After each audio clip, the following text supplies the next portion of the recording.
Good morning class. देखिए, कल इतिहास की पहली क्लास हमने कर ली थी। थोड़ा थोड़ा मोटा सा परिचय दिया था कि अतीत में जो भी घटनाएं होती हैं और वो महत्वपूर्ण भी हो, जिनको भविष्य में याद रखना आसान होता है या जिनको याद रखने की जरूरत होती है और उनको हम पढ़ते रहते हैं बार बार पीढ़ी दर पीढ़ी, तो उसको इतिहास कहा जाता है। इतिहास में जो महत्वपूर्ण घटनाएं होती हैं सिलसिलेवार, सिर्फ उन्हीं को अध्ययन किया जाता है, ना कि हर एक घटना को। किसी को बुखार हो गया, किसी ने आज 10वीं क्लास पास कर ली, तो वो सब इतिहास में नहीं आता। तो विश्व में पुरातत्व जो इतिहास था, जो चीजें खोजी गई हैं, उनके जनक कहा जाता है आपके रॉबर्ट ब्रूस फुट को। और कनिंघम जो है वो भारतीय पुरातत्व इतिहास के जनक है। तो कल हमने बता दिया था कि इतिहास को जो बांटा गया है, इतिहास को बांटा गया है तीन भागों में। एक बांटा गया है मिलने वाली चीजों के आधार पर, जैसे जैसे मिली चीजें मिली उसके आधार पर बांटा है, और उसके आधार पर बांटा था क्रिश्चियन थॉमस ने। थॉमसन याद रखेंगे सिर्फ मिलने वाली चीजों के आधार पर। जैसे जैसे इतिहास में चीजें मिली, जैसे कभी तांबा मिल गया, कभी पत्थर मिल गया, कभी लोहा मिल गया, तो उसके आधार पर जो बांटा है वो क्रिश्चियन थॉमसन ने बांटा था। तो अगर पत्थर मिला तो इसको बोला गया पाषाण काल। अगर तांबा मिल गया तो इसको बोला गया ताम्रकालीन। लोहा मिला तो लोहकालीन हो गया। अब मान लो कोई बिना दिमाग का मिल गया, तो उसको क्या बोला गया? दिमाग विहीन। दिमाग विहीन काल। ठीक है, तो इसके आधार पर बांटा था थॉमसन ने। अब देख लेते हैं, एक होता है साक्ष्य के आधार पर। देखो, हम इतिहास को पढ़ते कैसे हैं? हमें इतिहास तभी पता लगेगा जब हम किसी चीजों से पढ़ेंगे, कोई चीज का अध्ययन करेंगे, हमें कोई लिखी हुई किताबें मिलेंगी, ग्रंथ मिलेंगे, वेद मिलेंगे, तो उसके आधार पर भी इतिहास को बांटा गया था। और वो बांटा था आपके यहाँ रॉबर्ट ब्रूस फुट ने। मिलने वाली चीजों के आधार पर तो बांटा था थॉमसन ने। और साक्ष्य यानी कि जो सबूत मिले हैं इतिहास को पढ़ने के, इतिहास को जानने के लिए, जैसे कैसे हम कुरुक्षेत्र के युद्ध के बारे में जान पाते हैं, तो कोई ना कोई चीजें मिलती हैं कहीं। ठीक है, कोई सबूत मिलते हैं, ग्रंथ मिलते हैं, उनके अंदर लिखी हुई हैं सब कहानियां, तो उनसे हम जानते हैं। तो वो क्या होते हैं? सबूत होते हैं आपके। और कैसे सबूत होते हैं? वो लिखित में किताबें मिलती हैं हमें। तो लिखित के हिसाब से इतिहास को तीन भागों में बांटा गया है। किसने बांटा है? वो रॉबर्ट ब्रूस फुट ने। ठीक है, रॉबर्ट ब्रूस फुट ने। इसने ये बताया था कि हमें अलग अलग जगह पे अलग अलग चीजें मिली हैं और वो लिखी हुई हैं। कहीं पे वो पढ़ी जा सकती हैं, कहीं पे वो पढ़ी नहीं जा सकती। तो तीन भागों में बांटा। सबसे पहले बांटा इसने प्राक ऐतिहासिक। देखिए लिखना कैसे है।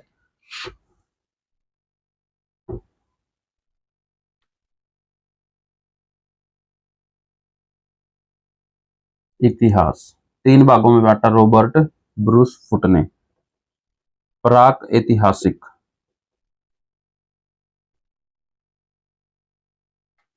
आद्य ऐतिहासिक और ऐतिहासिक। तीन भागों में बांटा था रॉबर्ट ब्रूस फुट ने। ठीक है, फुट लिख देते हैं यहाँ। रॉबर्ट ब्रूस फुट ने। इसको साक्ष्य मिले थे, इसने ये बताया था कि हमें मिलने वाली चीजों के आधार पर इसको बांटा है। तो ये लिखित के आधार पर है। सबसे पहला था प्राग ऐतिहासिक। प्राग ऐतिहासिक में क्या था? इसको बोलते हैं प्री हिस्टोरिक। प्राग ऐतिहासिक ये सबसे पहला पुराना जो इतिहास है अपना, 20 लाख साल पहले जो सभ्यता आई थी वो प्राग ऐतिहासिक था। इसके अंदर कुछ भी नहीं था, कोई मानव नहीं था, सभ्य मानव नहीं था। और इसके अंदर सिर्फ आपको पत्थर मिलेंगे, पत्थरों से रिलेटेड ही औजार बनते थे। और ये बिल्कुल एकदम, इसमें जो मानव था वो बिल्कुल, उसमें कोई दिमाग नहीं था, हु हल्ला करता रहता था।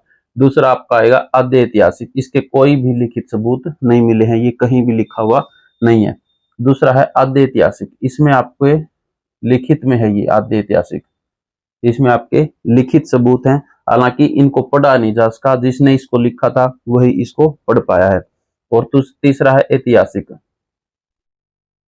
इसमें लिखित भी मिलेंगे और उसको पढ़ा भी जा सका। जैसे हम अशोक के बारे में पढ़ पाते हैं क्योंकि उसके लिखित जो सबूत है, लिखी हुई जो किताबें और ग्रंथ वेद हैं, उनको हम पढ़ पाते हैं साफ साफ आसान आसान भाषा में। ऐसे ही महावीर बुद्ध की जो कहानियां हैं उसको भी बारे में पढ़ सकते हैं। महावीर जैन की जो पुस्तकें हैं, त्रिरत्न है, त्रिपीठिक है, उनको भी हम पढ़ पाते हैं। तो ये सब चीजें जो हैं लिखित भी हैं और पढ़ी भी जा सकी, ऐतिहासिक में है। तो रॉबर्ट ब्रूस फुट ने किस आधार पर बांटा था कि जो लिखित साक्ष्य हैं उसके आधार पर। प्राक ऐतिहासिक में लिखा जा सका, नहीं लिखा जा सका। और पढ़ा लिखा जा सका, नहीं। जो चीज लिखी नहीं जाएगी वो पढ़ी जाएगी कैसे।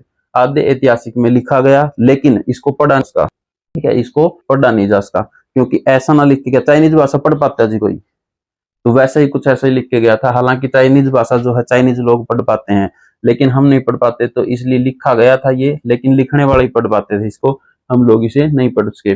और ऐतिहासिक में लिखित सबूत भी मिला और उसको पढ़ा भी जा सका, जो हम आज अध्ययन करते हैं, जिससे हमें इतिहास के बारे में पता चलता है।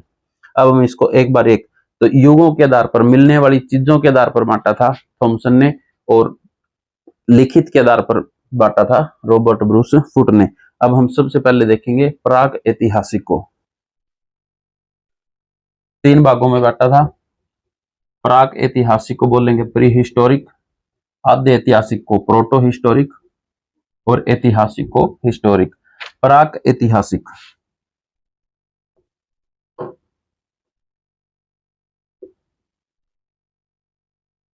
देखिए इस समय का जो मानव था ना, ये 20 लाख साल पहले था, कम से कम भी। कितने लाख साल पहले था ये? 20 लाख साल पहले का जो इतिहास था वो प्राग ऐतिहासिक है, क्योंकि इसमें कुछ भी लिखा नहीं था। और ये स्टार्ट हुआ था, इस समय का जो मानव था वो अफ्रीका महाद्वीप से स्टार्ट किया था रहना, अफ्रीका महाद्वीप से स्टार्ट किया था। लेकिन वो सभ्य मानव नहीं था, बिल्कुल भी उसमें कोई सभ्यता नहीं थी, दिमाग नाम की कोई चीज नहीं थी, उसे पता ही नहीं था कैसे रहना था। जंगलों में घूमता था, शिकार करता था और खाता था। जानवर मिला उसको मार के खा लिया, पत्थर को पहना करके उसका हथियार बना लेता था, जानवर को मार के खा लेता था।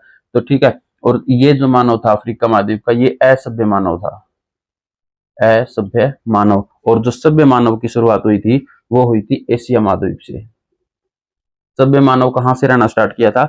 एशिया महाद्वीप से। जब एशिया महाद्वीप में सभ्य मानव आता तो उसको पता था कि कैसे कपड़े पहनने हैं, कैसे रहना है, कैसे आवास बनाना है, तो उसको ये पता था। तो प्राक ऐतिहासिक, इसको हम, इसमें क्या मिला है? इसमें सिर्फ पत्थर मिला है। पत्थर को बोला गया पाषाण, अंग्रेजी में बोला गया स्टोन।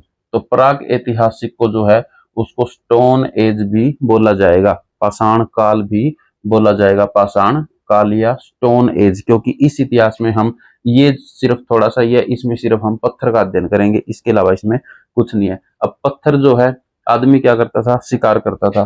पत्थर के आधार पर इसने औजार बनाए, पत्थर के इसने औजार बनाए, और उन औजारों के आधार पर ही इस काल को 4 खंडों में बांटा गया था।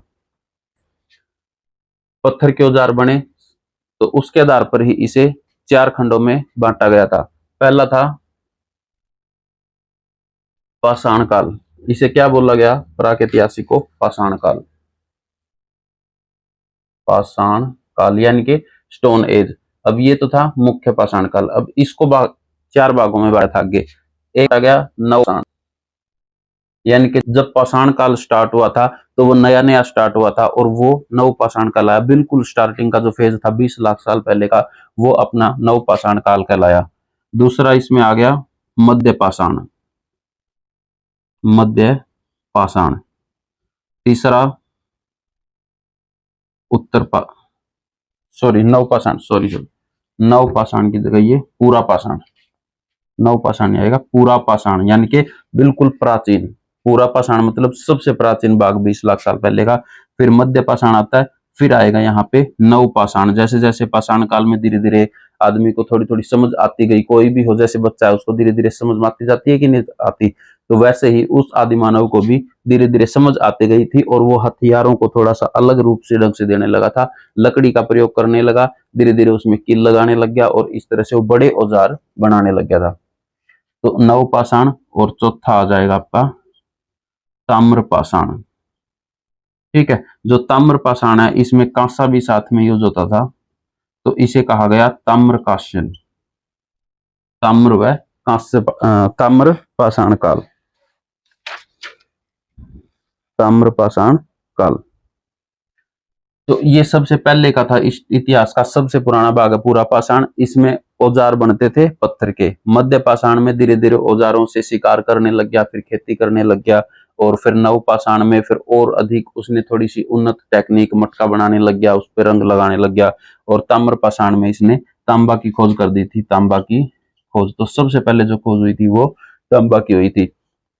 तो देख लीजिए, थॉमसन ने तो इतिहास को बांटा था 3 भागों में कि मिलने वाली चीजों के आधार पर, लेकिन रॉबर्ट ब्रूसफुट ने बांटा कि जो जो लिखित इतिहास है, इतिहास को हम जिससे जानते हैं उसके आधार पर।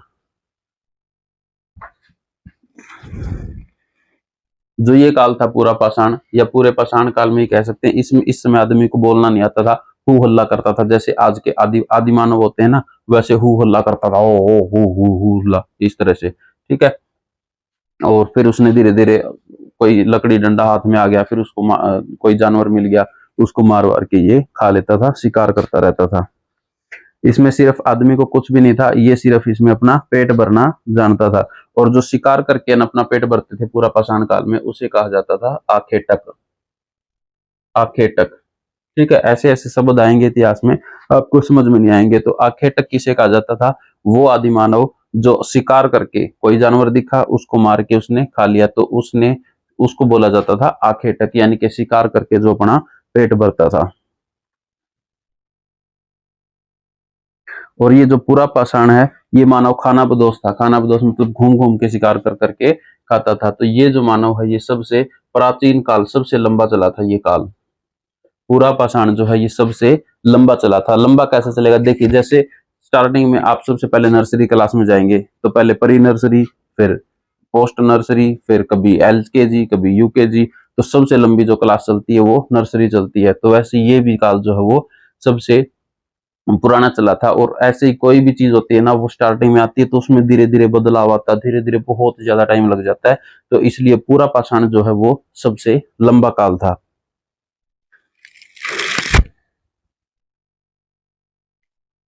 इसमें धीरे धीरे जब मानव जंगलों में घूमता था तो किसी भी कारण से आग लग गई। पहले ये कच्चा मांस खाता था, ये जो मानव था पूरा पाषाण का, ये कच्चा ही मांस खाता था। धीरे धीरे किसी भी वजह से, गर्मी की वजह से या तपन की वजह से, जब आग लगी तो उसमें कोई जानवर मिला, वो मिल गया, उसने देखा कि ये क्या मिल गया, उसने टेस्ट किया, उसको बड़ा अच्छा लगा, उसको पता चल गया कि ये तो जड़ा है, ये तो आग से जड़ा है। तो धीरे धीरे उसने कैसे किया कि उसने आग की खोज कर ली। फिर कभी आपस में पत्थर पत्थर खेल रहे थे, तो 2 पत्थर आपस में टकराए तो उससे चिंगारी निकल गई। इस तरह से इनको लगा कि ये तो कुछ न कुछ खास है। फिर उन्होंने आग से जलाना स्टार्ट किया, तो उससे आग लग गई सूखे हुए पत्तों में। तो इस तरह से धीरे धीरे आदिमानव ने अपनी सूझबूझ से आग का आविष्कार कर लिया था।